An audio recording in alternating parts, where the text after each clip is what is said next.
আচ্ছা সবাই লক্ষ্য করো, আজকে আমরা কি বিয়োগ সম্পর্কে আলোচনা করা।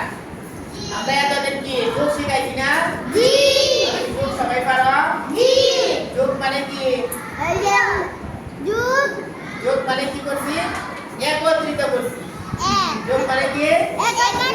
একত্রিত করা। যোগ মানে কি? একত্রিত করা। বুঝতে পারছো? মনে থাকে না কেন? যে পরিবেশ 5টি মার্বেল আছে। পরিবেশ কয়টি মার্বেল আছে? 5টি। তার বাবা তাকে আরো 3টি মার্বেল দিল। তার কতটি মার্বেল হলো? 5 আর 3 কত? 10। আচ্ছা 3 কত? 10। এই তো হয়ে গেছে। তাহলে কি করলা এটা? কেমনে 8 মিলাইলা? আমি এবার ধরছিলাম না, আর আমি দিয়ে আঙুলে কেছিলাম। অর্থাৎ ছিল কতটি পরিবেশ? 5টি। তার বাবা তাকে আরো দিল 3টি। 5 এর সাথে আরো কি করছো? 3 যোগ করে দিল। এটা কি হয়ে গেল? 10 দিন 8। 5 আর 3 কত হলো? 8। 5 আর 3 কত হয়েছে? 8। আচ্ছা ধন্যবাদ। আরো আমরা কঠিন কঠিন কাজ করলে আমরা এগুলা পারবো, ঠিক আছে? এখন আমরা একটু বিয়োগের ধারণা কি বলো? বিয়োগ শিখবারে তোমরা? এখন আমরা একটু বিয়োগ শিখাবো। বিয়োগ আমরা এই যে এই চিন্তাটা ছিল তোমরা সবাই জি। নাম কি? যোগ। এটার নাম হচ্ছে যোগ। এটার নাম কি? যোগ। যোগ। এটা সবাই জানে না পড়াই ঠিক না? জি। এই যে চিন্তাটা দিলাম এটার নাম কি? বিয়োগ। এটার নাম বিয়োগ। এটার নাম কি? বিয়োগ। এটার নাম বিয়োগ। বুঝতে পারছো সবাই? জি। আমরা যোগের কাজ করাইছি, এখন আমরা কি করবো? বিয়োগের কাজ করবো, অর্থাৎ বিয়োগ শিখবো, ঠিক আছে? বিয়োগ আমরা বলছিলাম একত্রিত করা, ঠিক আছে? করা একত্রিত করা। দুইবার কতদিন সংখ্যা নিয়ে আমরা কি করছি? একত্রিত করবো, ঠিক আছে? যেমন একটা উদাহরণ দিলাম, পরিবেশ ছিল 5টা, তার বাবা দিল তাকে আরো 3টা, কিংবা তার ভাই দিল 3টা, কিংবা মায়ের দিল 3টা, তাহলে তার মোট কয়টি বল হলো কিংবা মার্বেল হলো? তাহলে আমরা কি করতাম? যোগ করতাম না? এখন হচ্ছে বিয়োগের সংখ্যা। বিয়োগ মানে কি? বাদ দেওয়া। বিয়োগ মানে এরকম, যেমন এই হাতে কয়টা আঙ্গুল? হাতে কয়টা আঙ্গুল? এখন যদি বলি এই 5টা আঙ্গুল থাকিয়া এই আঙ্গুলটা কি হয়েছে? বাদ দিয়ে দিলাম, কিন্তু কোনো কারণে এই আঙ্গুলটা কি হয়ে গেছে? কেটে বেলা হয়েছে। তাহলে কয়টা আঙ্গুল আর ভালো রয়েছে? তাহলে কি 5টা থেকে একটা বাদ দিলাম না? তাহলে আমরা হিসাব করলাম 5 থেকে 1 চলে গেলে থাকে কত? 1 2 3 4 এরকম ভাবে আমরা বিয়োগ করতে পারি, ঠিক আছে? এখন লক্ষ্য করো, এই হাতে 5টা, ঠিক আছে? আর এই হাতে কয়টা? 5টা। 5টা আমরা আগে কি করতাম? যোগ করতাম। 5 আর 5 যোগ করলে কত হইতো? 10। বুঝতে পারছো? যখন মনে করো আমার দুই হাতে কয়টা আছে? 10টা। 10টা মধ্যে কি 5টা মিলে আমি কি করলাম? বাদ দিয়ে দিলাম। তাহলে কয়টা আঙ্গুল ভালো থাকে? 5টা। ঠিক তেমনই লক্ষ্য করো, মনে করো এখন আমের সিজন না? আম খাওনি সবাই? হ্যাঁ, আম খাও? আচ্ছা, গাছ থেকে যে আম পারে সব আম কি ভালো থাকে? হ্যাঁ, ভালো থাকে নি? কিছু কি হয়? নষ্ট হয়, ঠিক না? এখন লক্ষ্য করো, মনে করো তোমার বাবা গাছ থেকে আম পারে আনছে 5টা। কয়টা? 5টা। এখন 5টা আম আনছে তোমাদের কাছে দিছে, অর্থাৎ তোমার কাছে দিছে, দিয়া বলছে ঘরে রাখো, ঠিক আছে?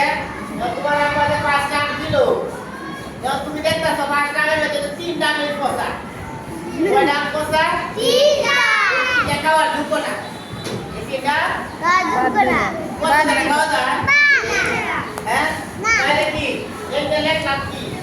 এখন এই 3টা আম কি তুমি রাখবা বেজের মধ্যে বড় দিবা? 5টা যে 3টা আম কি করবা?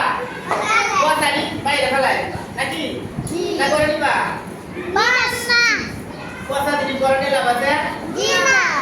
এটা বুঝছো তোমরা তাহলে কথা যদি যখন করনি তারা তাহলে কি করবা পালাই নিবা অর্থাৎ বাদ দিয়ে দিবা ঠিক আছে তাহলে তোমরা আমরা কয়টা বলছি পাঁচটা কোনটা কয়টা তিনটা তিনটা কি করছো পালাই নিছো তাহলে কি বাদ দিয়ে দিলা না পাঁচটা দিয়ে দিয়া তাহলে বাদ দিলে আমরা কি দিব না মাঝে নিউ চিহ্ন বাদে কি দিব নিউ চিহ্ন দিব তাহলে পরে সমান চিহ্ন দিব एक के पास का आम तुम्हारा 5 किलो गाछ থেকে পেরে আর তিনটা আছে কি কথা তিনটা কি বললা বাদ দিলা ফেলে দিলা আর তিনটা ফেলে দিয়ে তাহলে কয়টা ভালো আম রইলো দুইটা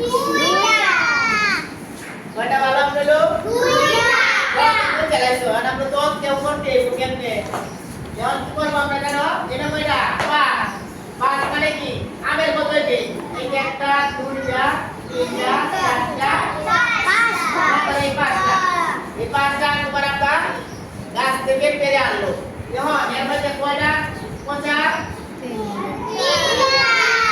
তিনটা আম পচা ঠিক আছে তাহলে অর্থাৎ এই তিনটা আমি এনে লিখলাম কয়টা পচা তিনটা ঠিক আছে তাহলে এই পাঁচটা থেকে আমরা এই তিনটা কি করলাম এই এটার জন্য একটা বার এটার জন্য একটা বার এটার জন্য একটা বার অর্থাৎ তিনটা কি করলাম বার এটা ভালো আম কয়টা রয়েছে দুইটা এই যে দুইটা ভালো না ভালো আম কয়টা দুইটা তাহলে আম ভালো রয়েছে দুইটা তাহলে আমি এর মধ্যে রাখবো দুইটা একটা পারলি এই যে আমরা লিখে দিলাম দুই এখন বুঝতে পারছো তাহলে আম কয়টা ভালো রয়েছে দুইটা এখন আমরা সহজ হিসাব 5 থেকে 3 বাদ দিলে কত থাকে 2 5 থেকে 3 বাদ দিলে 2 থাকে 5 থেকে 3 বাদ দিলে 2 থাকে এরকম ভাবে আমরা কি পারতাম না জি আমরা কি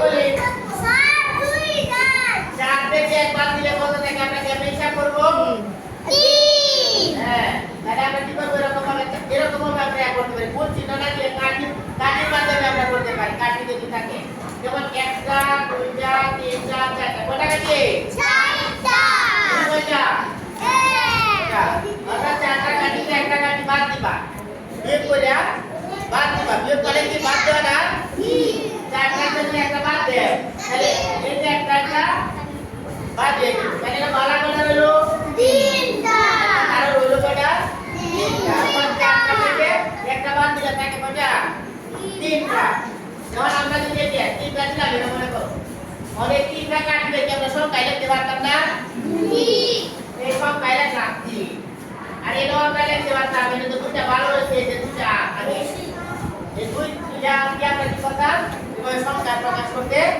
পারি ঠিক আছে তাহলে লিখতে কত এখন কাটি কয়টা ভালো হলো তিনটা ঠিক আছে এখন আমরা লিখে দিলাম সংখ্যা 3 অর্থাৎ 4 থেকে 1 বাদ দিলে কত থাকে 3 থাকে এখন কি তোমরা বুঝতে পারছো হ্যাঁ 4 থেকে 1 বাদ দিলে কত থাকে 4 থেকে 3 থাকে যা বুঝতে পারছো জি আরেকটা দেই তোমার মনে করে লিখলাম 6 থেকে আমরা দুই না দিব কত থাকে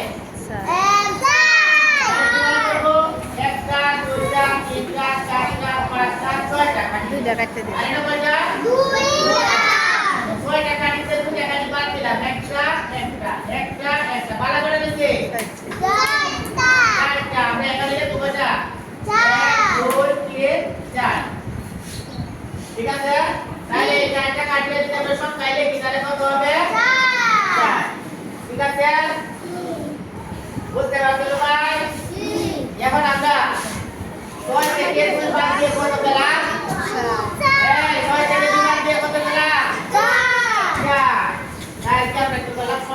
সবাই সব লিখতে পারে না তাহলে সেই করে রাখতে পারতা না যোগ পারতা